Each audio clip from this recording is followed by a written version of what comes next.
Right. Well, hello again, everybody. Thanks for being here. Hi, my name's Lucas Livingston, Executive Director, Chicago Hyde Park Village. I'm very excited to introduce our speakers today for a very exciting program, fireside chat, as we've been liking to call this, LGBTQ plus identity, culture, and allyship. We have two wonderful speakers, presenters, conversants lined up for us, joining us here. Cierra Balog and Lynne Perryman. I'll briefly introduce each of our speakers and then hand the virtual microphone over to them, and certainly leave it up to Cierra and Lynne to decide whether or not you prefer to have any moments of pause for questions or just wait until the end for some Q&A.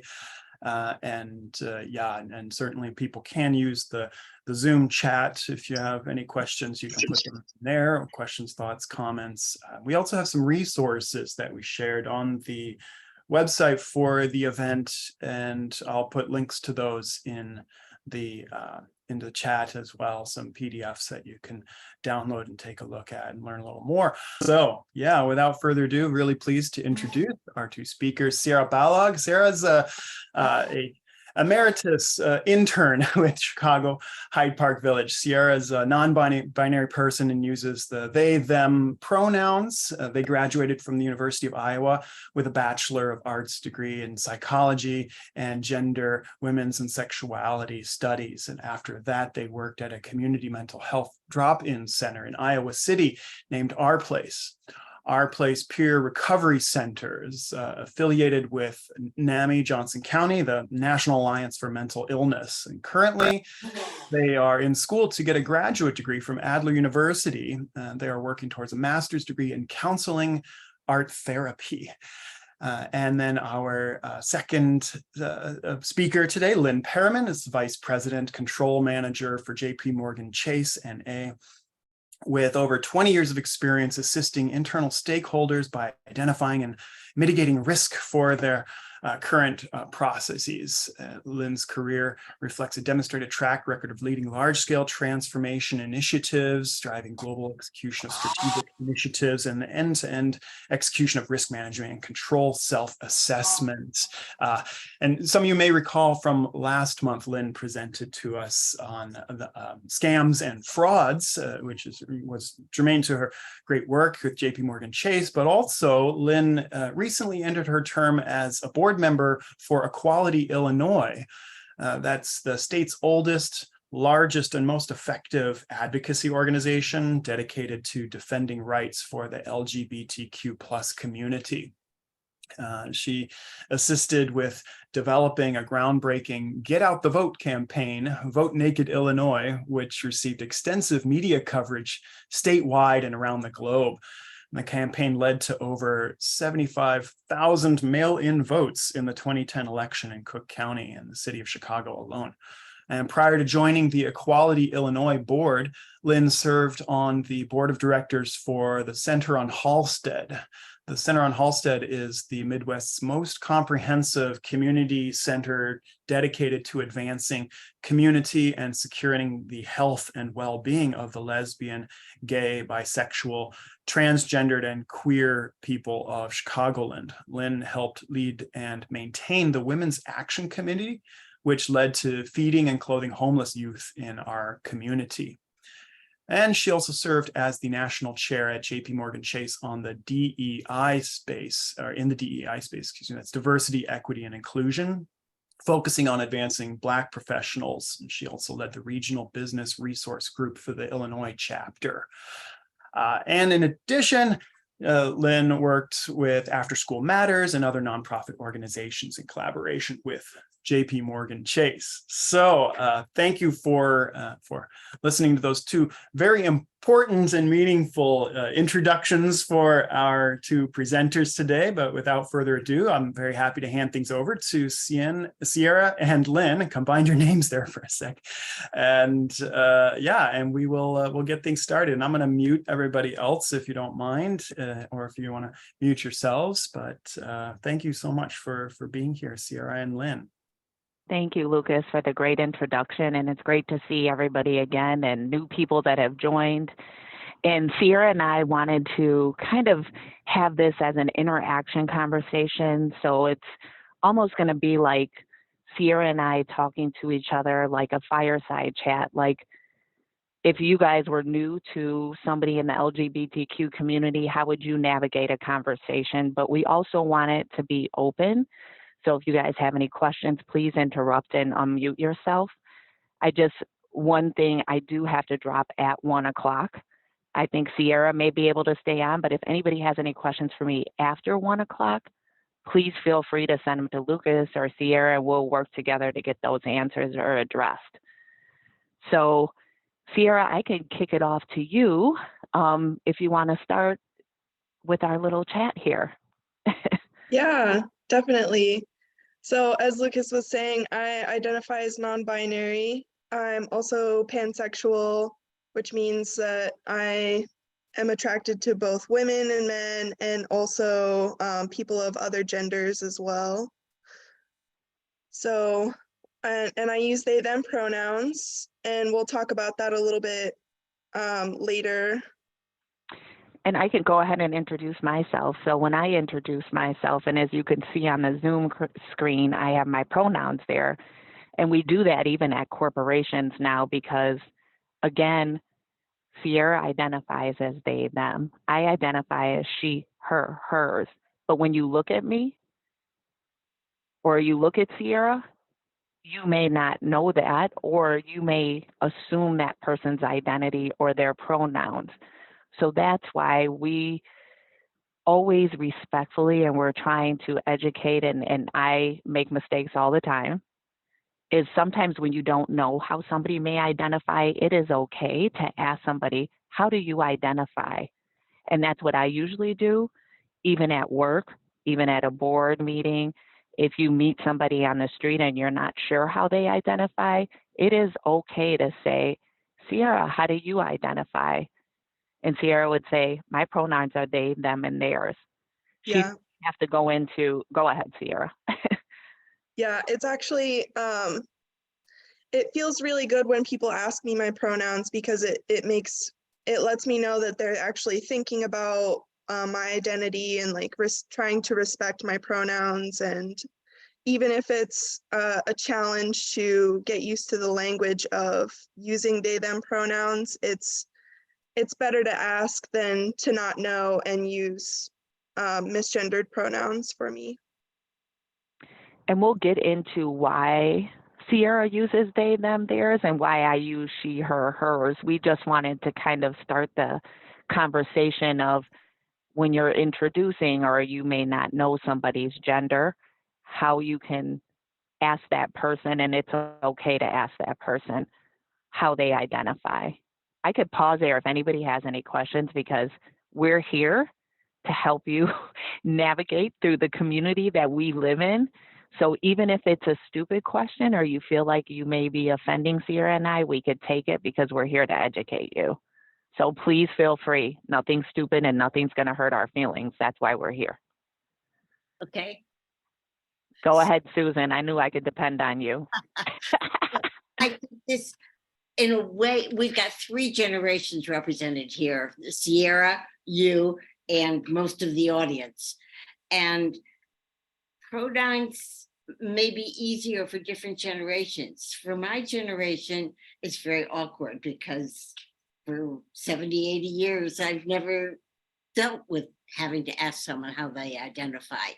And this is something fairly recent, really, isn't it? That we pay attention to this. And I also wonder if there's a difference in the generation. Somebody who is a lesbian, my generation, are pronouns important to that person or not? What's your sense? I love those questions. I'll take the generation one, and then Cierra, you could take the other one. But like generationally, you really pose a good point, Susan, because even like, let me give you an example of something that happened to me. I went to pick up my partner from having a procedure at Northwestern, and I was waiting in the waiting room, and there was an older gentleman who I don't want to say older, senior, who was in his 80s, who was there as well in the waiting room, and somebody called his name and he stood up and he's like, I'm here to pick up my husband. And he was probably 80, but I was there to pick up my wife. I'm 50 something. And he felt embarrassed that he said that in front of me. And he didn't know I was there to pick up my wife. And there's a 30-year gap there, right? Mm-hmm. And I turned around to him and I said, he said, I'm so embarrassed. I said, of what?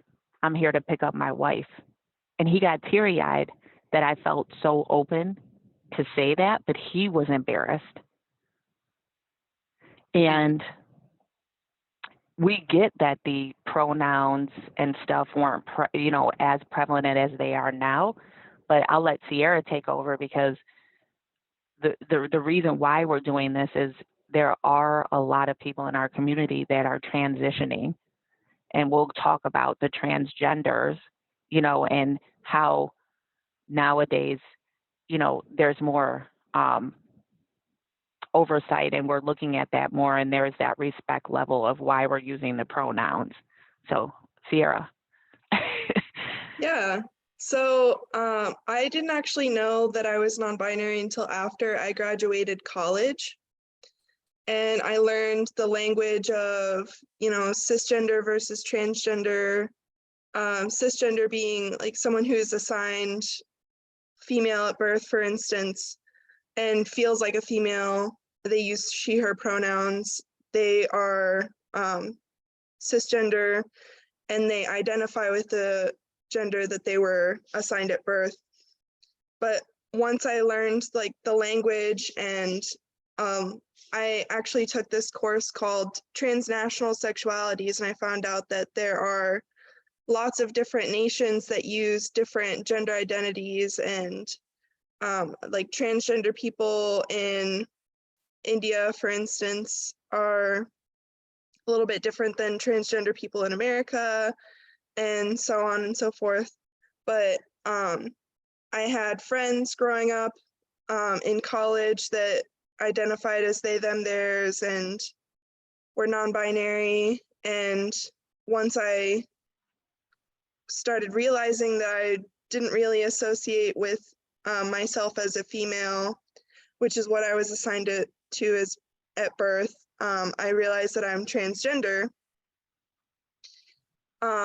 which is just when your gender identity doesn't align with the gender you were assigned at birth, and so you want to be something else, or you don't really associate with that gender quite as well. And so I wanted to talk a little bit about like gender expression versus gender identity. So gender identity is like what you feel on the inside, versus gender expression, which is what you show on the outside. And it doesn't always match up, but it's just as acceptable for someone to present as female but also feel different on the inside. And that's a good way of putting it, just to kind of circle back what Cierra said. You have, she hit it on the head, because you also see the youth dressing the way they want, right? And that's a form of expression. So Cierra is transgender, but there's also that, the group of youth that you may see young men wearing nail polish and necklaces and lipstick. That doesn't necessarily mean they're not self-identifying internally. That's just how they want to express themselves and dress at 13, 14. It happens, But Cierra gave you what she's going through personally, and she's identifying as they, Yeah. them, theirs, them. Sorry. See, I missed. It's okay. Sorry. And I do it all the time, right? I do it and I need to be corrected. And I used to do it in board meetings, mispronoun all the time because it's just part of how you talk, right? So you're not offending anybody. Like when Cierra corrected me, I need to be corrected, you know, because respectfully, I should address Cierra the way she wants to be addressed. Any other questions? Why we go on to some other topics? Yes, I have a question. So what if someone doesn't want to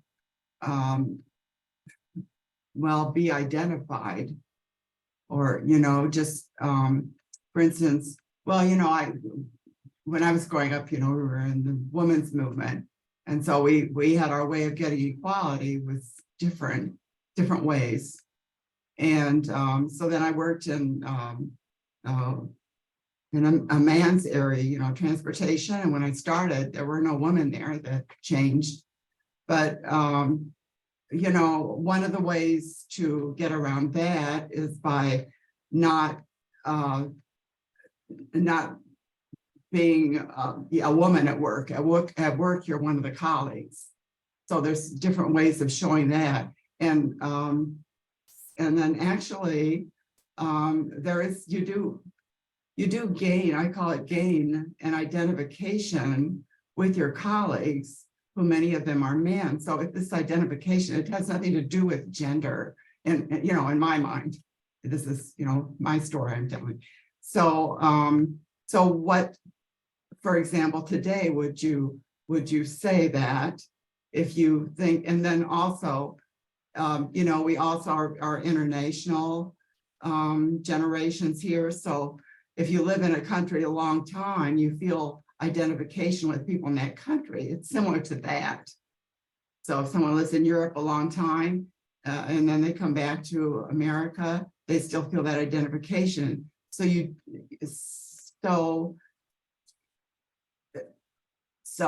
what is the vocabulary for someone that maybe it's not a gender thing, they just have colleagues that are men and women, so they don't want to choose, you know?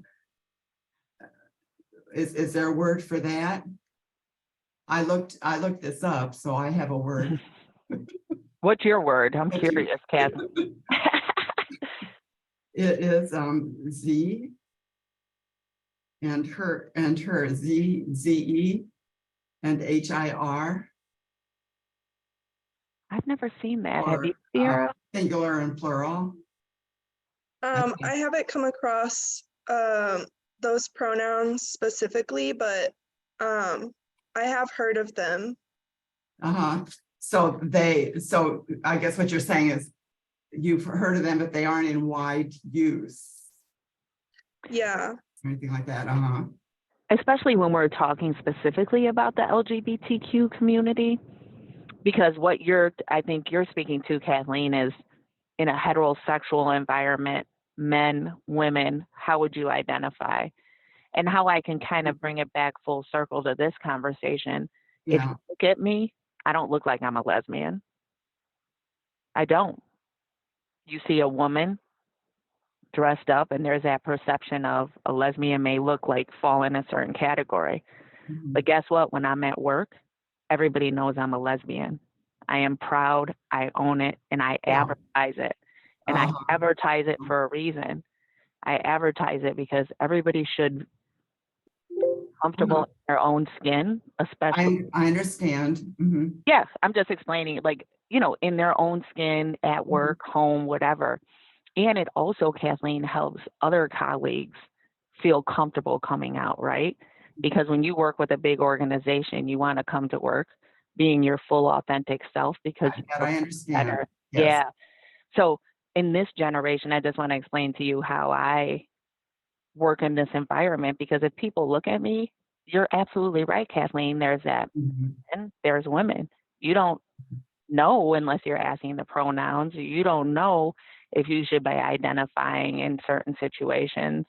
It's just because there's a lot of people here, Kathleen, that don't want to come out. They, you know, they're quiet.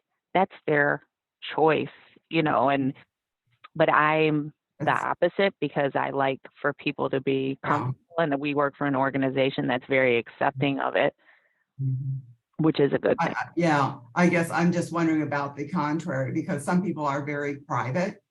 They are. And especially something at work, they just want to have these very business-like relationships, that it can get in the way if you don't.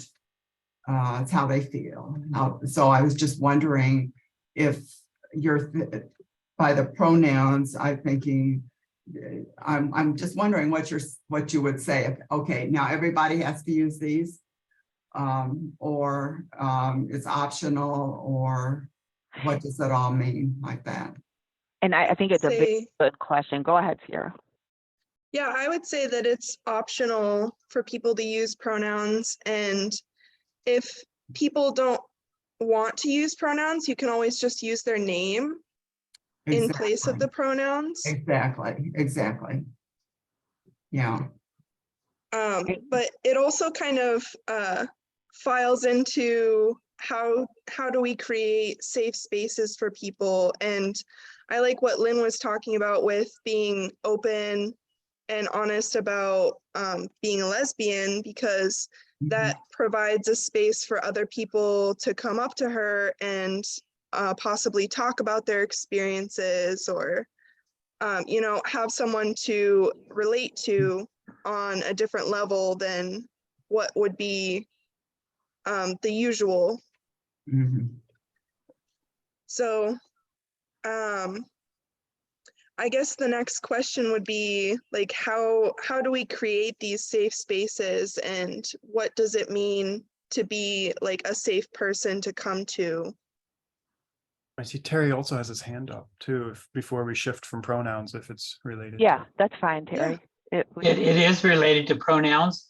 It seems like there could be a very thin line between, especially in a public setting when other people are around, asking somebody what their pronoun preference is, and the other side of that line could be outing them in public. And if you feel uncomfortable, like Kathleen just talked about in Cierra, you could just go by their name, right? Like, don't, you know, or sometimes by appearance, you may say, it may be a situation where I may have to ask what their pronouns are just in case, so I don't misgender them. But I feel like it's everybody's comfort level on how they want to approach it. I feel like it's also okay to ask, like, how do you identify to me versus how do you identify to the public? How would you want me to refer to you when I'm around other people versus when I'm around just you? So, like, for instance, if I felt like I was in an unsafe environment for non-binary people, I would probably say, like, well, you can refer to me as they, them, but if I'm around, like, I don't know, someone who doesn't really understand pronouns or isn't as accepting of them, I would say, like, well, you can use she, her pronouns. But otherwise, like, I don't know, I'm pretty open, so I haven't really come across that situation, luckily. I guess what I'm trying to think about is not whether I'm comfortable or not. It's a matter of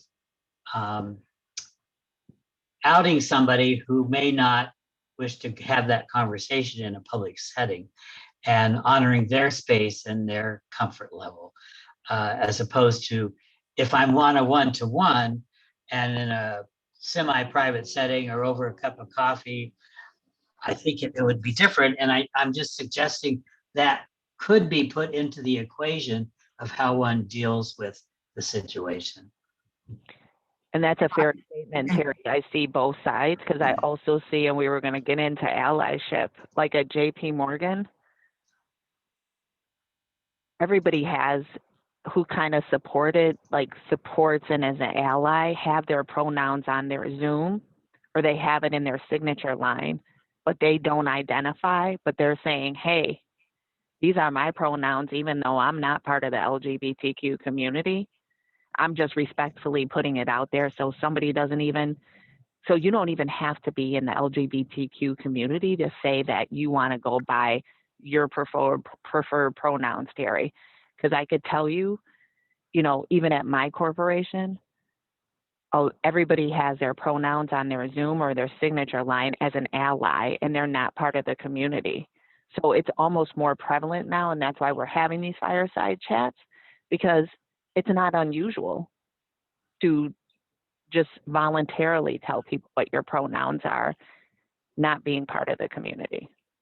And I guess I would say too, it would depend. If somebody asked me, I would say, well, it's none of your business. True. Yeah. If I didn't know them. Yeah. That's right. Yeah. You need to go check with somebody else. That's fair.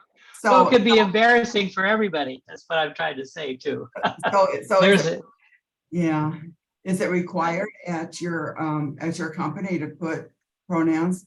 Okay, it's not a requirement, and many do it by putting ally. That's interesting. Yeah. No, they don't put it by ally, Kathleen. What they do is they're showing that they're an ally. So they're saying, I support that's the what. yeah. But they use the word. They put the word ally. They They type don't put the word ally there. Yeah. Know they're an ally if they're showing their pronouns. Yeah. Yeah. That's interesting. Yeah. Yeah. Yeah. Yeah. So even a lot of people I support at JP Morgan know that I am an out lesbian and I have a wife at home. And sometimes I feel like they do that to support me, even though they're not part of the community, but they're like, Lynne is still a person. And let me show that I'm an ally. So I'm going to put my pronouns on my Zoom. Okay. I'm going to put it on my signature line that this is how I want to be. You know, it's a level of respect. Mm-hmm. So it's not a corporate requirement. Not at all. It's an individual decision. Yep. And it helps even when the pronouns are like usual pronouns like he, him, his, or she, her, hers. Like it helps to show your own pronouns to make it more comfortable for people who are in the community and a little bit different than yours. It shows them that they can be comfortable showing their pronouns as well when they're in the meetings or whatnot, because everyone else is doing it. And so it helps create that safe space for them to come out and be comfortable and feel accepted. Here's an example too. My roommate and I have been friends for what, 50, 60 years? And we do a lot of things together. We also do a lot of things separately. Sometimes there are people who say, oh, where's your wife? Depending on who they are, I may not even bother correcting them. It's really none of their business.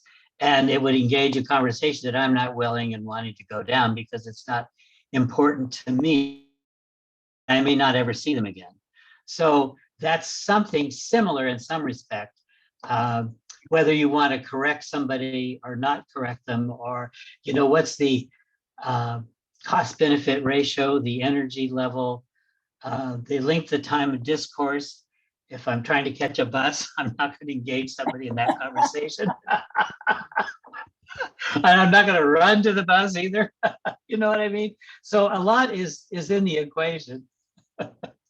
Yeah, sure. Sure. Oh, you have a question, Mary? Yeah, I have a question. Maybe for Cierra, because you used, I mean, the terminology of non-binary and trans. And I understand non-binary. It's what we used to talk about, transcending gender or just drawing both on both whatever traditional masculine, feminine, quote, gender attributes supposedly are. But is that different? Then you said, well, you're trans, but what's the difference? I always thought trans was saying you're really identifying with the other. I mean, there's your biological given sex, And then there's all the gender issues. And what's the difference between non-binary and trans? So a trans person, so non-binary falls underneath the trans umbrella of conversation. And when I'm referring to trans, I'm saying like, so someone who is trans was assigned a specific gender at birth and they no longer associate with that gender. So it's not just specifically for someone who is looking to be the other gender. It's just someone who's looking to be a different gender. So it doesn't just have to be male or female, and that's the whole, that's the binary. And that's the reason that I identify as non-binary, is because I don't really associate with male or female attributes. I understand that, but I mean, it seems to me that they're to do the trans is really a different designation. I mean, in my understanding, but unless it's gotten so blurred. Because it hasn't gotten blurred, because to take it a little further than Cierra did, there are people that take estrogen and hormone therapy to transition to what they feel like they should have been at birth. I understand that completely, but I didn't think that all non-binary folks would categorize themselves or appropriately be understood as trans. Yeah. I have a grandchild in this category, so I'm really trying to understand. Yeah, and that's why we're here. I'm so glad you said that, Margaret. I get that a lot, like even with colleagues coming to me, because this is, and you brought up your grandchild, because one of my colleagues is having the same thing, and she was telling me, and my mom knows my colleague, you know, I think its niece is transitioning, 13 years old, they, them, theirs.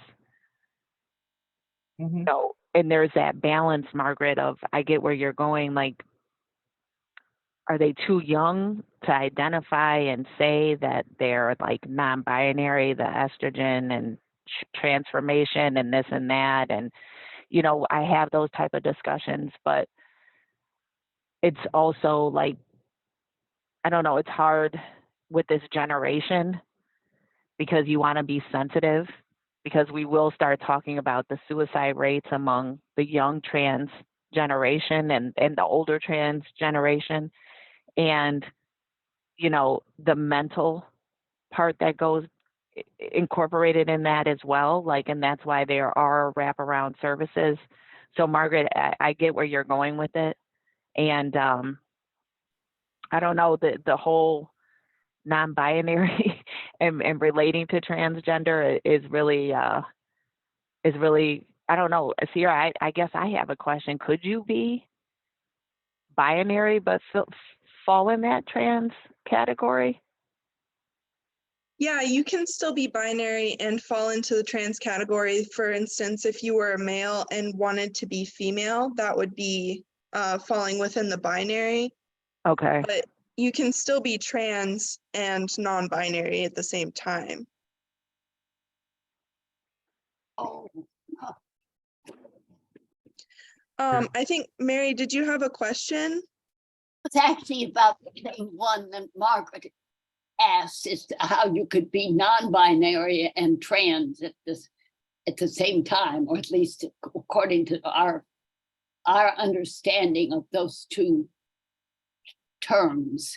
I always thought that trans was actually making the change, making the estrogen, whatever, change, and having a low or a high voice, whichever one was associated with you before, to change that, and clothing that's identified with the other sex that you want to change to.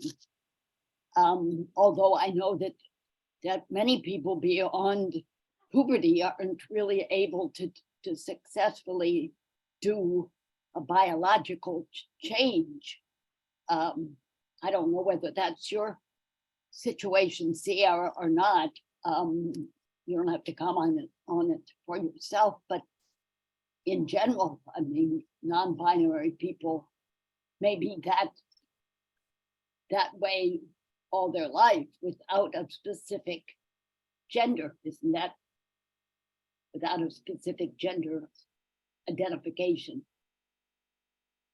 I would say that falls in line with a little bit of like being authentic with yourself and within the community. And I will say not all trans people have to transition in order to be trans. Okay. So if somebody wants to be a different gender, they can transition, but they don't have to. They can still be comfortable in their body, or otherwise, like with their gender expression is a little bit different than their assigned gender at birth. I know a couple married that is like that now, and they're on their second kid, their second child.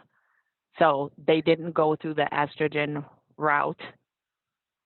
Both trans. One was a man. Now, if you look at the appearance, looks like me. Did not go through the estrogen route. Her husband used to be a woman, did not go through the estrogen, and now is referred to he, him, and they have kids. So it looks like a man is walking around pregnant. And that's what Cierra is talking about. I mean, they were on TLC and everything. They were on a huge network, and they live in the state of Illinois, and they're on their second child now. So that's a good example where they identify, but they never went to the next level. Okay. Thanks. Mm-hmm. Terry? Yes, I recently had an experience. There's a group of 4 of us who are UC San Francisco alums, and we meet every year for 3 to 4 days in Morro Bay. And one of them is a trans from a he to a she, and she has a body almost like a football player. And it takes 24/7 to make sure that when I'm talking with her, I say her. And this year I only slipped up once, but previous years I've slipped up 3 or 4 times. And so it's very, I mean, one, to be respectful and an ally, it takes, constant thinking in how you're going to phrase a question and respond and have a dialogue. Perfect transition to allyship. Yes. Yeah, definitely. But it took, as I said, very conscious effort, and I only slipped up once this time. I think that allyship is about that constant effort, though. It's about thinking about it and wanting to accept them as they are and have them feel accepted. And, I've been lucky because when I came out to my mom, who's on the call, Helen, she was very accepting. And I came out probably 20-something years ago, and I had already had kids and, thought that I was a heterosexual, but found out later in life that I was not. So even our family are our allies, like for my mom to be accepting and saying, I love you for who you are. And Margaret, kudos to you. You know, one of your grandchildren are going through this, and, you sound like you're accepting and you're here trying to learn about it. Those are all allies, family, friends, coworkers, colleagues, and they're important to us because, again, we're part of a community that is isolated, is targeted, and is still targeted this day and age. So that's why we're here to bring the education and to say, hey, you know, we're real people too. So the allies are very important to us in every form and fashion. So thank you. And I think Catherine has a question. Hi, it's not so much a question as a comment, because I know that my granddaughter, who when she was in middle school, I believe she was still in middle school then, there was a big conversation among her friends because one of her friends was being shunned because she was coming out as being trans. And so then the group of girls all decided that they had to identify themselves as something or other, and they came up with lots of different identifications. I'm not sure that they were all educated different. I think they were empathy identifications, but I'm wondering there needs to be more education on this going on in the primary grades. And I'm not just talking about middle school. I think before then. And is that happening? I agree with you. I know that they do have resource groups within high schools, right? And Cierra, you probably know that, right? Where it's like there's these community organizations where, you know, within the schools where they do have LGBTQ groups, just like they do at corporations. Like I used to lead what we would call Pride, which is a business resource group. And I ran the board where I had chairs, we threw on events, we were like, come to us, you know, but corporation has that set up in the DE&I space. I know high schools do, Catherine. You have a really good point because I've seen this generation coming up. It's starting in middle school. It's starting in 8th grade where the youth are identifying and saying, whoa, whoa, whoa, you know, I'm non-binary, I may be trans, you know, but kudos to this group of kids to give that empathy statement by saying, I identify as something too. And those youth are already allies in the making, which is impressive. But yeah, I haven't heard anything going into the schools under the 8th grade mark. Ina Grace? Well, I'm grateful to the two of you for coming forward because I think it is a lot education, but it's also the awareness that this is not something alien. I have a brother who's gay and is married. I also have a granddaughter who is gay and married. And it's difficult to come to terms with. I mean, it's outside my experience. And I mean, I'm 80 years old. So I think the more we become aware that this is simply a part of our culture, and there are lots of folks around, maybe the easier, I just think what a difficult time you all must have, and teenagers.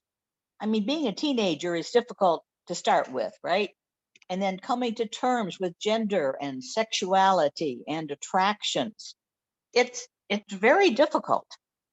So I think we have to try to develop a lot more compassion and understanding of those whose experience is different than ours. And that's not easy. You said that so well, Ina Grace. Thank you for that. And thank you for being so open and telling us about your family, because, you know, that just helps everybody else be more comfortable. And it shows that you're a good ally and accepting of you know, your family. So thank you for that. Yeah. But I still catch myself. Like when my granddaughter got married, I suddenly realized that I expected her to marry a man who could take care of her. But then, of course, not all men take care of their wives. So, but these cultural, they're built in. They're part of the culture as I grew up, and here we are. And so trying our best to adjust. Thank you for that, Lucas. I feel funny calling on you. Well, I'm wondering what are some helpful strategies? I don't know if that's the right word to use to be a good ally, and what really is an ally, and how's that different from I don't know, an advocate or an activist or whatever. So yeah. I could start off. What I consider an ally is what I said earlier, somebody who's just going to support our community and be present too. And I feel like a lot of allies say, okay, yeah, I support, I don't mind, but continue to educate yourself. Look at resources online. Cierra has a lot of resources she put out there, because if you really want to be a good ally, then you'll do stuff in the community for us. You'll keep educating yourself and you'll educate other people, right? So when you're in a room and you're having conversations like Terry, you brought up stuff, or you may be familiar, Ina Grace, because you have people in your family who identify. That's where we need allies, right? If you have a friend who may not be as understanding of the trans or non-binary community, you could say, hey, I'm an ally, and let me tell you what I learned. Let me show you some resources so you can be an ally too. And that's how I look at allies. Cierra, I don't know if you have anything to add. I would just echo with that and say that the resources and educating ourselves is important. And yeah, just being present and listening is a big part of allyship. Can I just say one thing? I think it starts much earlier than when people start to identify who they are. I think we need to have less stereotypes of what kind of behavior we expect from females and from males. If we start when they're infants on up, accepting of who they are, it makes it much easier when they're later, and it's a more drastic change. I mean, I think it's a process, and I think we all fall into it. Boys play with trucks, girls play with dolls, and that's not true. As a longtime teacher, I know that's not true, but we have to, our behavior has to reflect what we know about that. And we just have to always be on our toes from infants on up. And then we're more accepting when they're adults and it's a little harder for us to take in some of the changes. And nobody's perfect, right? I think that was well said. No. Sometimes you'll mispronounce somebody's pronouns. Sometimes you may not be comfortable, and it's okay. I mean, we're human, right? This is generational, like Susan brought up earlier. A lot of it is hard to swallow. A lot of it is hard to absorb, and that's why there's resources out there. That's why Cierra does her work outside of everything else that she's doing as far as educationally. And the same with me. I have my professional career, but I also help with the community centers and trying to spread the word so then we could have these healthy conversations and educate. But again, nobody's perfect. Nobody's going to get it right. But, all we can do is spread the word and help each other. Any other questions, comments? We have 9 minutes. I noticed, well, looking at our handouts for today, that we have one specifically on allyship, which is, I think, really helpful. And I also really liked at the bottom of that handout, there's a link to Syracuse University, 8 ways to be a better ally. And one of those really stands out to me. Number 5 is to get comfortable being uncomfortable. I think that's very helpful to just keep in mind, is that if your comfort can sometimes come at the expense of someone else's identity. So I put the link in the chat. You can read that too. But I think that's just an important thing to internalize and reflect on. Yeah. Lucas, how do we get this handout? Yeah, I put the links at the beginning of our chat, but also on the event page for today. I'll post that again in there. Oh, In the chat, the event page for today. You can download the handouts. There's a third handout that we have on pronouns, which I'll be adding later. And then yeah, and we'll follow up in the Hyde Park Village email when this gets posted on YouTube. Yeah. okay, thank you. Whoever's on the fire tablet, you're That's muted. my mom. That's my mom. Mom, Oh, Helen, yeah. unmute. You have to unmute. Can you hear us? No. There you are. Now you're unmuted. Now talk, Ma. We didn't hear anything. Okay. Thank you, Lynn. I want to share a story. Lynn and her, a good friend of Lynn's, were going to a church and we were going to serve breakfast. But we made breakfast and then we just heated it up. We took all the food to the church and they allowed 15 teenage gay people to sleep on the floor in this one room, which is not super large. And these kids are young. And why are they out on the street? Because their parents threw them out. It is so pathetic. Yeah. So I learned a lot that day. I really learned a lot that day serving these kids and hearing what they're going through. And who do they go to? If you didn't have centers like Halstead and Illinois. But it really was a shocking experience. Shocking. And thank you for your support. That's a good way to say that my mom is an ally with me, right? Because we went to this church, which churches should do, is if somebody's homeless, they open their doors, and there's this church in the Lakeview area that does that. So when these youth don't have a place to sleep, they open their doors and they let volunteers bring in hot meals so they could have hot meals. So, you know, my mom has done one with me for breakfast. We've done one for dinner. And it is sad because a lot of these youth were kicked out because their family didn't support them and they have nowhere else to go. So they sleep at the church at night and hang on the streets or go to community centers just to survive. And Terry? I would echo Lucas's point 5. When I made my error this time in Morro Bay, I felt bad and guilty. So I chatted with a friend of mine on the side, and we both decided, well, it requires us being conscious. And the good news is our trans friend does not react or get angry or correct us. So she's very accepting of our mistakes. So that helps and makes it easier to let it go. She's your ally too. Yes. So I always considered myself as an ally, but I never understood the importance of pronouns. And I want you to know that, because I thought that didn't apply to me, but I just changed my pronouns. See? I see. Thank you. You're the best.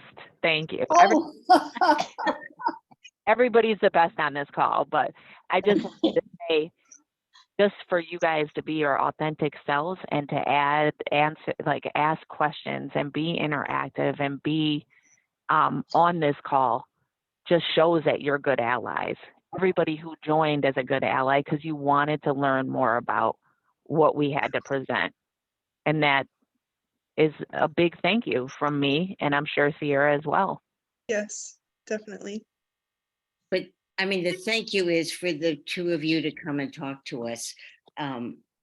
Yes. Because this hasn't been talked about openly. And so it's new to many of us, as old as we are. It's new to us. And there's a lot of you that have family members or sister, brothers, grandchildren, cousins that you probably, may not know, but it's also good to, say, hey, I'm a family member and I'm an ally, right? And let me ask pronouns going forward. So it's been great. Thank I think we have time for like one more point or a question. Do you have something you want to share with us? Go ahead and close it out, Cierra. Well, I see Ruth has her hand up. I had a comment. I think it's fair to realize that there's a sex we were assigned. There's an external presentation, there's an internal presentation, and a sexual attraction, because one can be presenting as male and feel female, but be attracted to either one or the other. So there are all those possibilities, very large number, and so pronouns don't cover everything. You're right. Yeah. Yep. Gender and sexuality are separate. And that's something I find kind of a funny story. I was talking with my grandmother and she was like, well, you're non-binary, right? And I was like, yeah, I'm non-binary. And she was like, I thought you were gay. And I was like, Grandma, I'm both.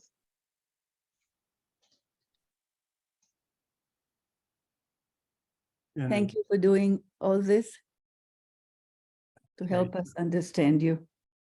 Yeah. Yeah, thank you.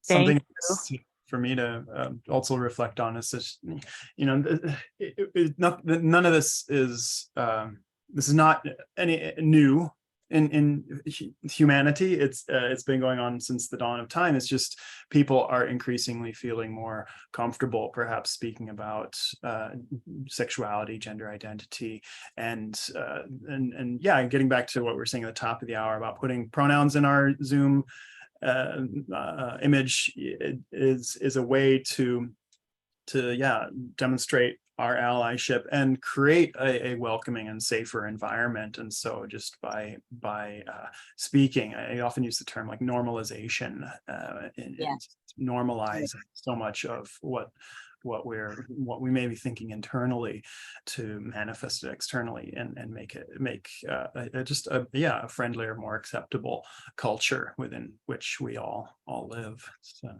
yeah, wonderful. Amen. Thank you, Cierra and Lynne, so much. Thank you. Yeah, Thank you. of course. Thanks, Thank you so everybody. We'll be we've been recording this and we'll put it up on YouTube to if you want to go back and watch again or share it with any of your friends who couldn't make it today.